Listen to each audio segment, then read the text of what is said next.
This is Kuldrin's Krypt, Season 1, Episode 8, for January 31st, 2017. Welcome.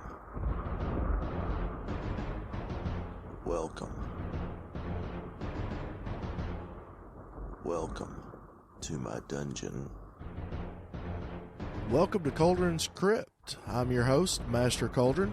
If you're new to the show, this is a place to dispel myths, get rid of stereotypes, and answer your questions about BDSM. You can call in at 865-268-4005 to leave your questions or visit the Krypt at kuldrinskrypt.com. On this episode of Kuldrin's Krypt, we're changing it up in the format a little bit. I'm giving you two segments right after those rules to love by. Rule number 1, safe, sane, consensual, and informed. Rule number 2, it's that kinky code. Knowledge, no intolerance, kindness, and integrity. That comes straight from the KNKI app you can find on Android or the iPhone. And number 3 is that quote by Paul Young, submission is not about authority and it's not about obedience. It is all about relationships of love and respect. Now on to vetting. The vetting process can be extremely easy to extremely hard to do for some people, especially if you're not yet fully into the community. And in that case, you may consider either waiting just a little bit longer or facing your fears, dive on in and ask those questions that need to be asked. I found a really good article on Fetlife.com about this, and I felt I have to share it with you. I commented on the post asking the author permission, and she responded with this. Yes, podcast away. My intention in posting was to potentially help others in an area I wish I would have had better understood when I started kinking. If it helps one person not to have to bumble around the way I did, then I'm a happy girl. PM me if there's anything else I can do to assist. Best wishes with your podcast.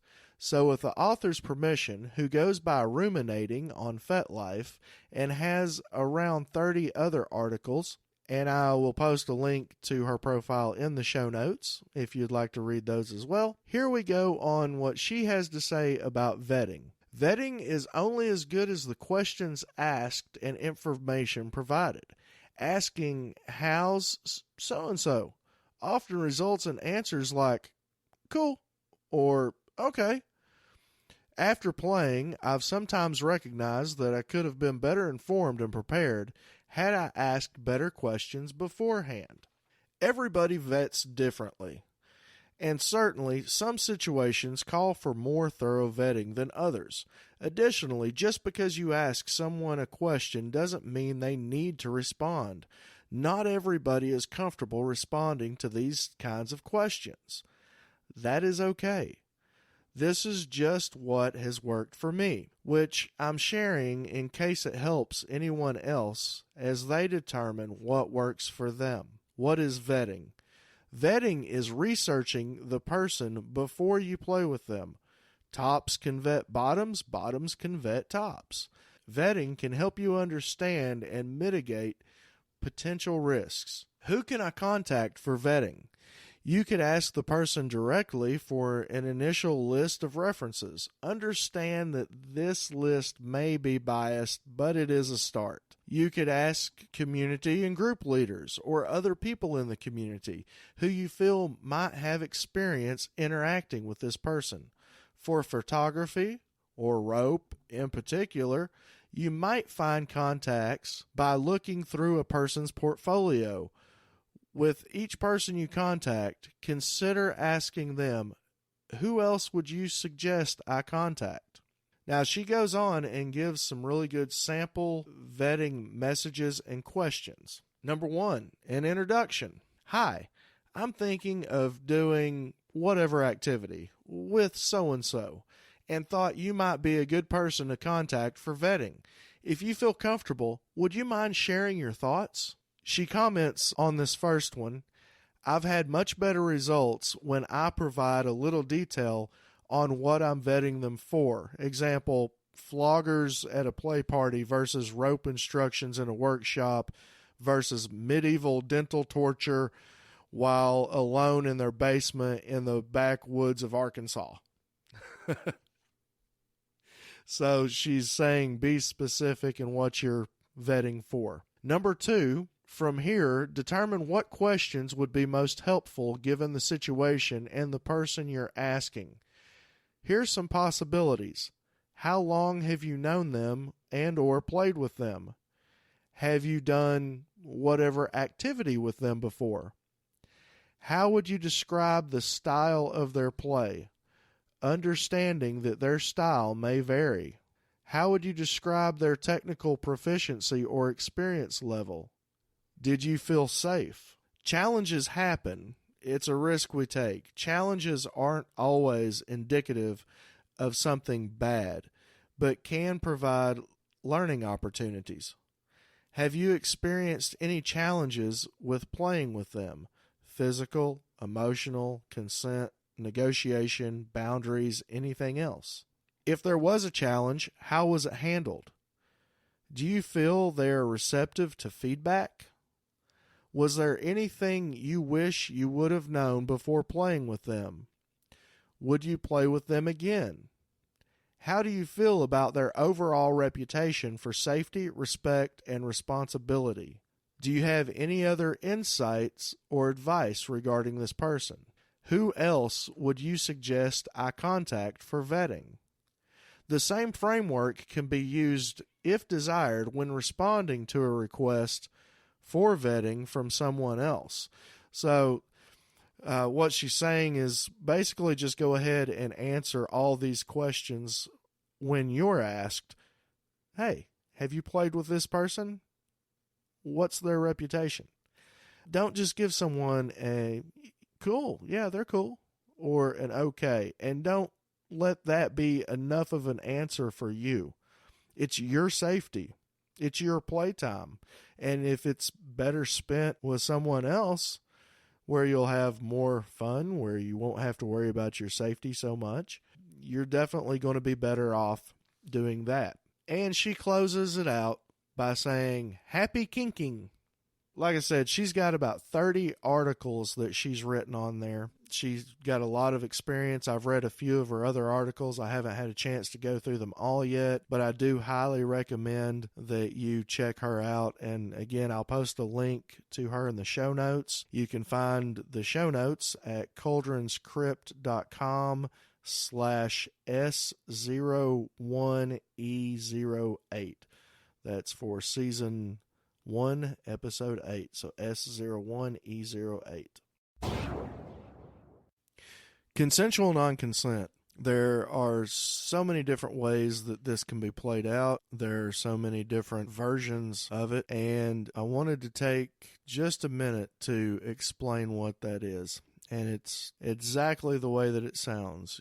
It is through conversation, negotiation, check-ins that you pre-consent to doing a scene in which you will not consent during that scene. It is certain specific fantasy types that are involved. This evening, I was at dinner with someone that I had an interest in playing with. They also had an interest in playing with me. And after dinner and conversation and getting things pretty much ironed out as to the way they should go, it was discussed that manipulation, verbal manipulation, and coercion were definitely parts of this particular fantasy, and some mild physical coercion or consensual non-consent was brought up, and some physical force. Now, this is something that newbies really should not play with, and this is something that people who are new to each other, in a lot of cases, shouldn't be playing with this. And this is pretty much a cautionary tale of exactly why that is. Everything was going well. I was invited back to her house and given the initial tour, shown around, sat down on the couch after she'd fixed some hot toddies and started talking further about this fantasy. More negotiation. Though my mistake it was not enough, because the one thing that did not come up in this talk was safe words. And in this particular type of play, because of the level of not just physical but psychological damage that can cause, that is absolutely one of the most important things and needs to be at the forefront of that conversation. My mistake as the dominant in this setting. The play started. It was not intended to start this evening. It was talked about and discussed, but the mood kind of made way for it. So it was initiated and going smoothly, and then there was some verbal manipulation, some verbal coercion, and then into some of the very mild physical coercion, just hand holding, wrist holding, positioning, that type of thing. And I will make note that clothes were still on at this point. However, it reached a certain level really fast. I believe that she hit subspace almost instantly, and as part of the scene, which did not really involve age play per se, but because of the innocence and naivete of the character that she was drawn into within herself for this particular type of scene, and mixed with the subspace, the mental state that she was in, it led to a dangerous combination, factoring in that we had not just flat out said, okay, we're going to use the red light system as safe words. Now, it's well known she is experienced. She's not as experienced as I had originally thought. That doesn't really matter. The point is that prior to initiating this, just to make sure that it was fresh in our minds, that was said, because I'm sitting there holding her wrists, preventing her movement, and she's saying, seriously, stop. Now, she is in that state of mind of what the scene is, so she's still talking in this very naive voice. Again, it wasn't age play, but it was still a very innocent, naive sounding voice. But she's saying, no, seriously, stop. And she had said it about 4 or 5 times, and I was just about to say check in, because at this point I was becoming very uncertain, giving the look on her face and the struggle that she was putting forth. Because remember, it was mild physical coercion, and that mild physical coercion was turning very forceful very quickly. And in my experience, it's just always best, if you have any question about it, if you are uncertain at all, hit pause on that scene immediately, because she said a word that as a dominant, I never, ever, ever want to hear. Because before I could say check in and bring us both back to, let's face it, reality and out of the fantasy, she looked me dead in the eyes and yelled, red. And again, that's something that as a dominant, I never, ever want to hear that word.